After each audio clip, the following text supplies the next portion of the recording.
Hi everybody, it's Bree. I'm pretty sure you haven't heard that introduction in a long time.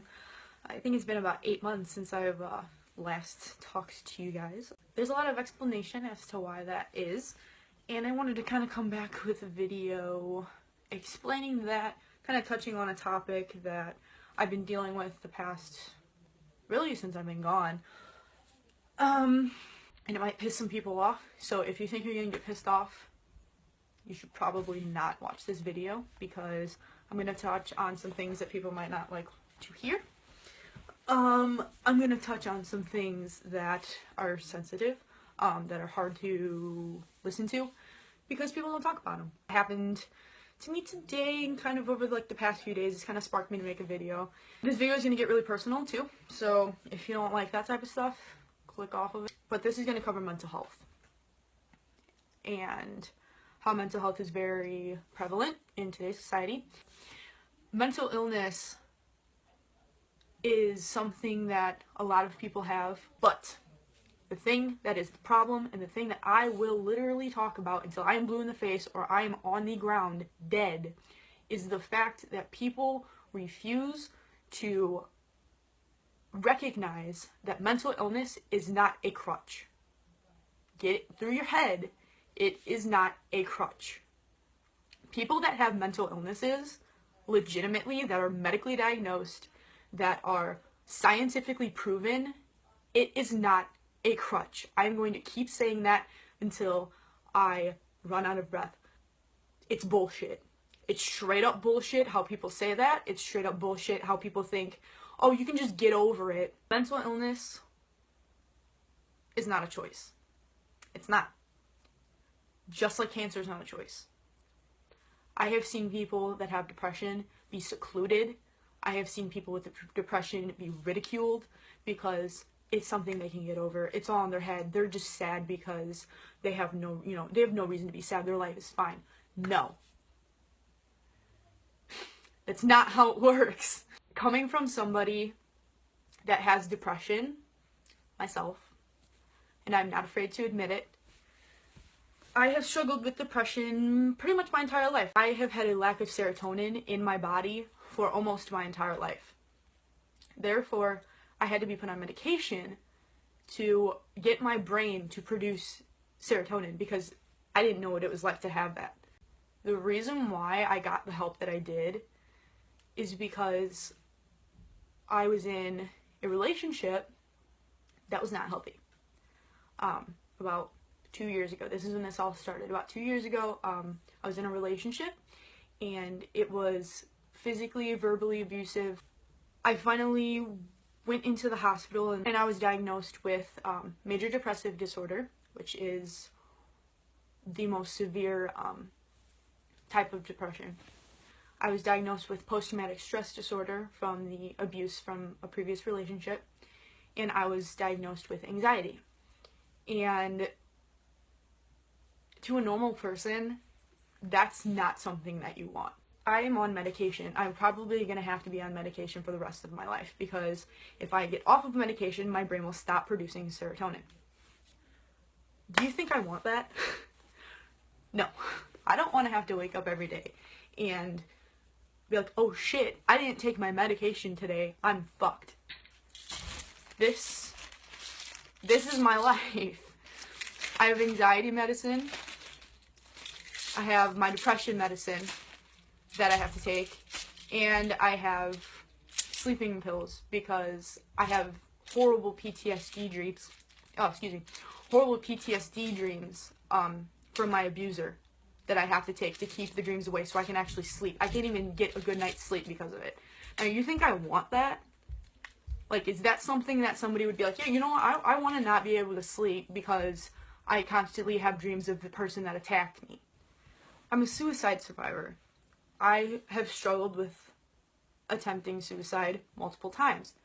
Thankfully, I did not succeed. But if you, and I've heard this, I heard this tonight, there is somebody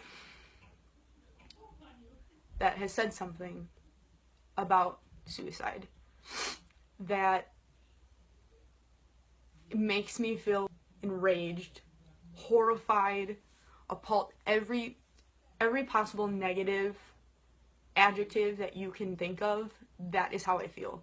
Because when this person tells me 2 days after I made a suicide attempt that they hate people that try to commit suicide, or that they hate people that commit suicide, somebody that was incredibly close to me, who is no longer, when you say something like that, that's fucking horrible. Like, I don't even know where people get the nerve to even mouth those words.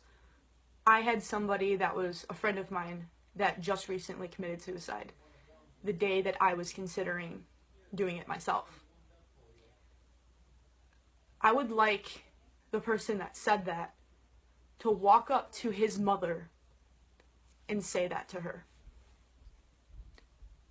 Go and read her what you said. How the hell do you think that's going to make her feel? Or go up to me and say it. Say it to my face. Say it to anybody that's been struggling with depression or suicide. How the fuck do you think that's going to make them feel? That's going to make them feel like shit. Why would you say that? You can't help sometimes if your brain decides, you know what, I'm going to be in balance and I'm going to fuck up your emotions. You can't decide that. And you know what, you also can't decide if your body decides to multiply cancer cells. So why are we treating mental illness as if it's a choice, or as a crutch, or as something that is used as an excuse so you don't have to do things, or you have other people do them for you? These are things that I've been told to my face, and each person that has that battle, it's an uphill battle every single day. And until we start to recognize that people with mental illnesses need just as much support and just as much help as people with physical illnesses, and that they deserve just as much of a chance as anybody else, this problem will never be fixed. Mental illness is a hidden illness. Just because you can't see it doesn't mean it's not there. Because if it would have not been for the people that pulled me back from that ledge, I wouldn't be here talking to you guys. And it's a very real thing, and it's a very serious thing, and it shouldn't be joked about. Shouldn't be joked about or made, ignorant comments like you hate people that commit suicide. Like, it's just fucked up. Sorry if this pissed some people off. I don't really care. It touched nerves, and it's something that people don't want to talk about, and I hope it made a lot of people uncomfortable, because being uncomfortable sometimes isn't necessarily a bad thing. Go out and be your own advocate for mental illness. Go out and be your own walking therapy for anybody that needs it, and I'll do the same. So if you want, I have bracelets on, or some of them. I usually have like a shit ton of bracelets on my arm, but there's a few organizations that you can donate to. You can go to learn more about. If you're going through anything, I know it's cliche, and I'm going through it right now. I mean, I had a shitty day. I mean, today wasn't a good day for me, but I'm still smiling. I'm still doing it, because you cannot give up. You gotta keep on pushing, and just like they say in countless songs, in countless, quotes, everything, you cannot give up, because it does get better. It might not be better right now, but it does get better. I promise you that. If you need anything, don't hesitate to give me a message, call, whatever. I have my stuff open. So I love you guys, and thank you so much for watching this video. Don't forget to like and subscribe and share the hell out of this. If there's one video that I want you guys to share more than any of my covers, more than anything, it would be this one. So I hope that you guys liked it, and I will see you later. I love you guys. Stay strong, and I'll see you in the next video. Remember, don't give up.